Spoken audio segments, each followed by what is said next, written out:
புதுச்சேரியில் சாலையில் சென்று கொண்டிருந்த ஆம்னி பேருந்து ஒன்று திடீரென தீப்பற்றி எரிந்ததால் பரபரப்பு ஏற்பட்டது.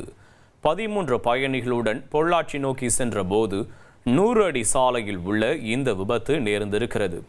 உடனே சுதாரித்துக் கொண்ட ஓட்டுநர் பேருந்தை சாலையோரம் நிறுத்திய நிலையில் பயணிகள் அனைவரும் கீழே இறங்கி உயிர் தப்பினர்.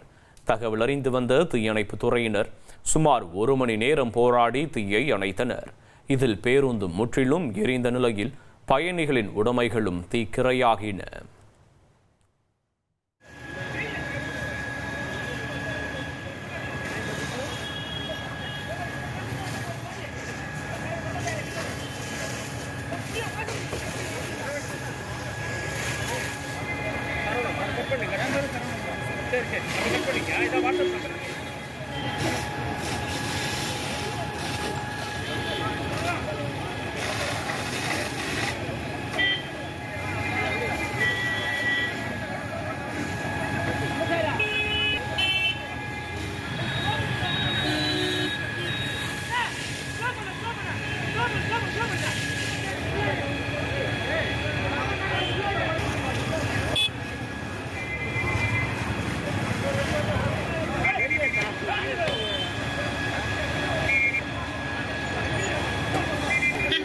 ஒரு கோடியே 25 லட்சம் மனங்களை வென்ற தந்தி டிவி யூடியூப் சேனல். தவிர்க்க முடியாத தம்ப்நெயில்ஸ், கலக்கலான கான்டென்ட்ஸ். நீங்களும் இந்த குடும்பத்தில் இணைய இப்பவே சப்ஸ்கிரைப் பண்ணுங்க. அசுரபலம் கொண்ட எங்கள் டிஜிட்டல் கரங்களில் உங்கள் விளம்பரங்களை சேர்க்க வாட்ஸ்அப் பண்ணுங்க 8939888378.